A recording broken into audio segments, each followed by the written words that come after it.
दोस्तों, आज हम बात करेंगे उस किस्से की जिसे बहुत कम लोग जानते हैं। ये कहानी है उस आवाज़ की जिसने करोड़ों दिलों को छुआ, लेकिन जिसने खुद अपने दिल की आवाज़ को एक वक़्त पर खामोश कर दिया। जी हाँ, हम बात कर रहे हैं मोहम्मद रफ़ी साहब की। साल था 1971। रफ़ी साहब अपने करियर के चरम पर थे। हर फ़िल्म में उनकी आवाज़ गूंजती थी, लेकिन तभी उनकी ज़िंदगी में आया एक ऐसा मोड़ जिसने उन्हें लगभग गायन छोड़ने पर मजबूर कर दिया। हुआ यूं कि अपने दूसरे एक हज के दौरान एक मौलाना ने उनसे कहा, रफी साहब, ये गाना बजाना बहुत बड़ा गुनाह है, ऊपर वाला आपको माफ नहीं करेगा। बस इतना ही सुनना था कि रफी साहब का दिल दहल गया। खुदा से डरने वाले इस इंसान ने लौटकर सिर्फ एक शब्द कहा, मैं रिटायर हो रहा हूँ।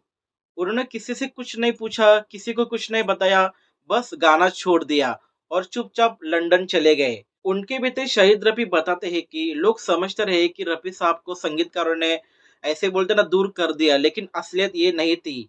रफ़ी साहब खुद को गुनाहगार मान बैठे थे। वो कहते थे, अल्लाह को नहीं पसंद, ये गुनाह है। उनके बेटे ने समझाया, अब्बा, अल्लाह ने आपको सिर्फ एक तोहफा दिया है, आपकी आवाज़। अगर आप इसे छोड़ दोगे तो असली गुनाह वही होगा।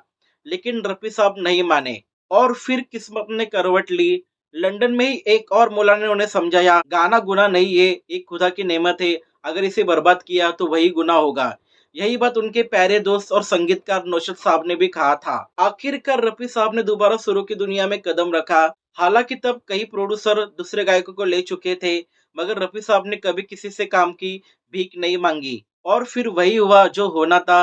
उनकी आवाज एक बार फिर अमर हो गई। दोस्तों, मोहम्मद रफ़ी जी ने भारत सरकार ने पद्मश्री अवार्ड से सम्मानित किया।